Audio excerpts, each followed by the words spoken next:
Hi guys, my name is Esther Daniel and you're welcome back to the channel. So a lot of people still believe that the word Caucasian means white people came from Caucasus Mountain. You hear that in hospitals, schools, court documents, and everyday conversations. But the idea is not true and it never was. In this video, we are going to talk about where the term Caucasian actually came from, why Caucasus Mountain were never the starting point of Europeans, and how race labels were created for power, not science. Let's get into it. Drop your thoughts in the comments and don't forget to subscribe to the channel, like and share the video to help the channel out. So the question of why are white people called Caucasian lies at the foundation of my 2010 book, The History of White People. People ask me, why did you write that book? And I said, I wanted to understand why white people are called Caucasian. Have you ever wondered why we use the word Caucasian to mean white? It's not great. It comes from an 18th century scientist named Johann Friedrich Blumenbach. This guy took a look at the entire diversity of humanity and divided it up into 5 races. You might have heard of them. His races were Ethiopian, Mongolian, American, Malay, and Caucasian. He mostly based these divisions on human skulls that he had studied. And for each race, he included a diagram of a skull from that part of the world. That brings us to Caucasian. The Caucasian skull was from the Caucasus Mountains in the country of Georgia. Why Georgia? Well, Blumenbach thought that that skull was the prettiest. I am not making this up. Because this scientist thought that the people from the Caucasus Mountains were the most attractive, that must be where white people came from. Science, I guess. This is what Georgian people actually look like. I mean, they look just fine. I just don't think they're what a white supremacist thinks about, when they think about their race.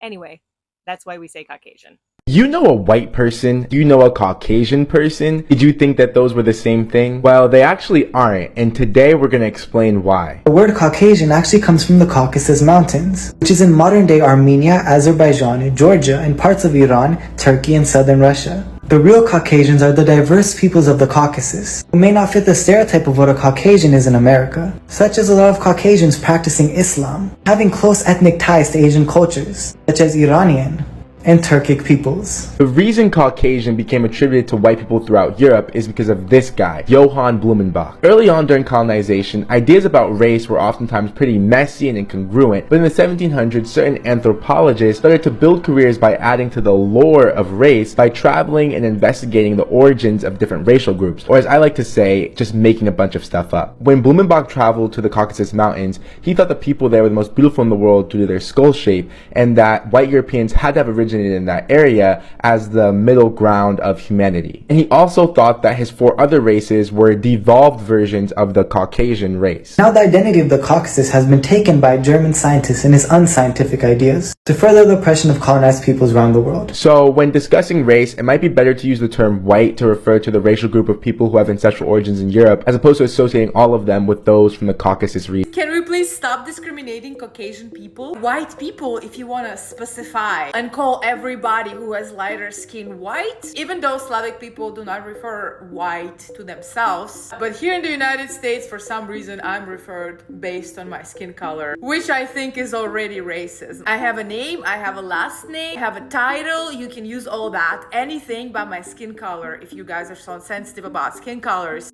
Since we're doing all that, I don't want to offend anybody, but let's repeat after me. Caucasians are a separate group of people, separate group of ethnicities which do not include white people. I'm not Caucasian, please do not refer to me as I am Caucasian. Do not give me any documents where I have to choose that I'm Caucasian, because you guys, by doing so, discriminating a large, very large group of people. Caucasians are its own group, okay? Let's be mindful, let's be respectful. Also, not that you're discriminating Caucasians by calling me a Caucasian. You're discriminating them. Also, you're discriminating me because I have nothing to do with Caucasians. So if you guys are very tolerative, very against discrimination, why you're discriminating Caucasians and Slavic people? Or this is an example of another double standard? Let me know in comments why you keep calling me a Caucasian. I don't look Caucasian. I don't speak any Caucasian language. This is a huge mystery for me that is unsolved. The question of why are white people called Caucasian lies at the foundation of my 2010 book, The History of White People. People ask me, why did you write that book? And I said, I wanted to understand why white people are called Caucasian. I started working during the Chechenian wars of the late 20th century, and I thought, why are American white people called Chechens? And so the book came out of that. Its research came out of the Princeton University Library, and I actually dedicated the book to the Princeton University Library.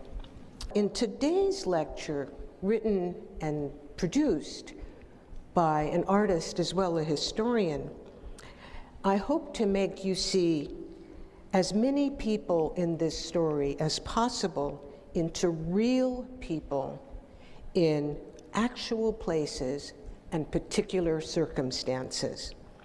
Even those whose destiny was to appear as parts of a taxonomy, as type de ceci, type de cela, as types of millions of people, really, they turn out to be particular individuals whose intimate experiences place them in the path of science.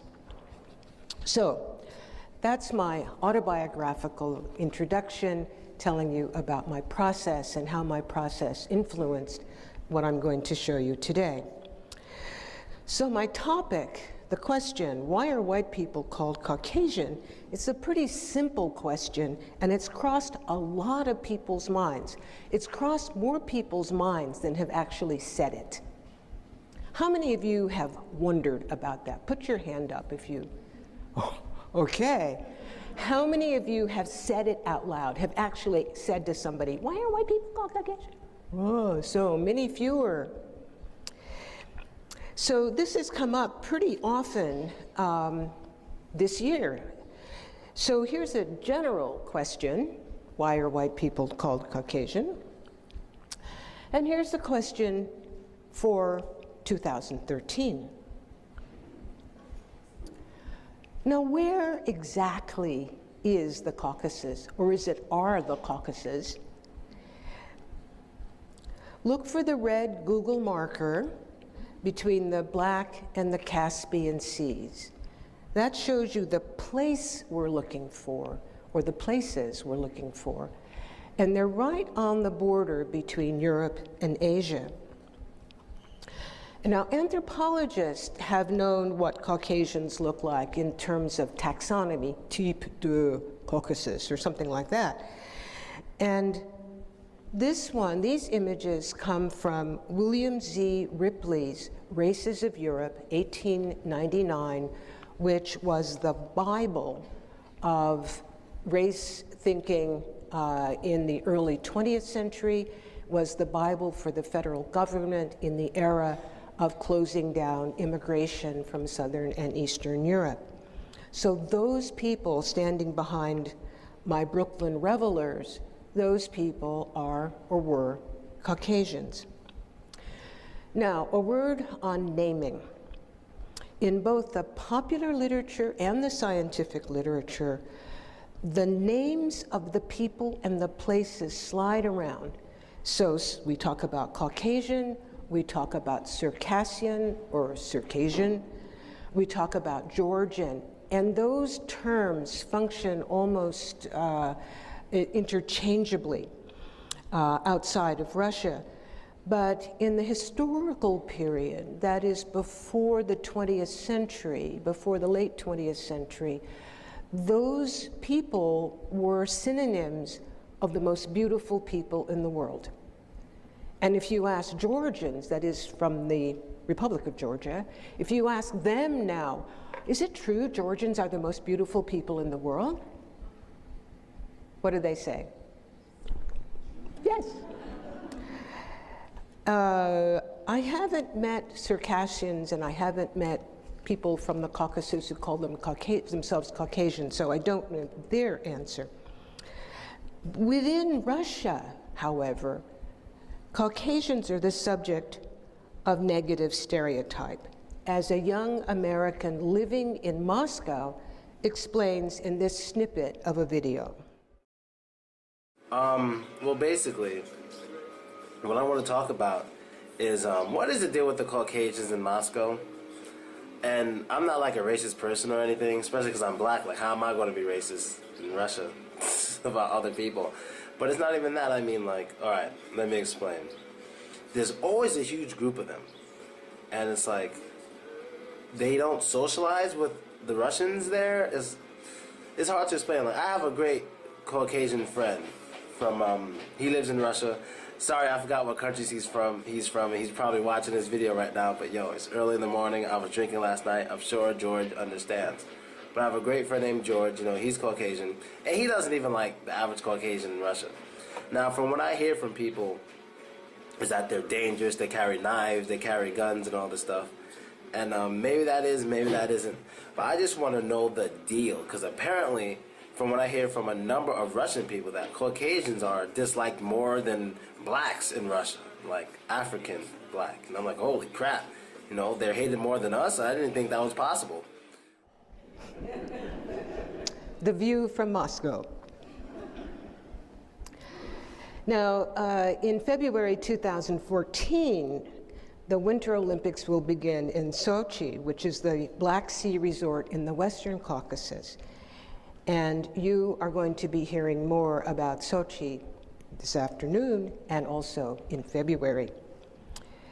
Meanwhile, back in the United States, scientific literature freely employs the word Caucasian as a term taken for granted to mean white people or non-black people or non-people of color. So it's a word that's still circulating, and it still circulates because it still circulates. It has a place in American jurisprudence. For instance, Judge Anthony Kennedy's opinion for the Supreme Court of the United States in Fisher versus University of Texas at Austin in June of this year, Kennedy mentioned, without pausing, to the petitioner, that is Abigail Noel Fisher, who is Caucasian. Kennedy's statement prompted a New York Times reporter to ask, has Caucasian lost its meaning? And this article was on the 6th of July, 2013. I'm actually quoted in it. And the reporter, Shayla Dewan, notes in her piece, this is her quote, in 1889, the editors of the Oxford English Dictionary noted that the term Caucasian had been practically discarded. 1889. She continues, but they spoke too soon. Blumenbach's authority had given the word a pseudo-scientific sheen that preserved its appeal. Even now, the word gives discussions of race a weird technocratic gravitas, as when the police insist that you step out of your vehicle instead of your car. There is a short answer to my question, short but opaque. In the late 18th century, Jan Friedrich Blumenbach, an 18th century German scholar, assigned the name to people living in Western Europe, to the River Ob in Russia, to Northern Africa, and to India, call them Caucasian. It's a large group of people. Blumenbach enjoyed a scholarly reputation that gave his designation enormous heft, and it got picked up very quickly. Although the term Caucasian now has many synonyms, including white, it retains a certain currency by dint of repetition. So the short answer is that skull, you see. The fuller and longer answer is complicated, and it entails the history of scholarly exchange, Russian imperialism, and notions of human beauty. So the short answer first. Now, with that said, what is the origin celestially and spiritually of the white race?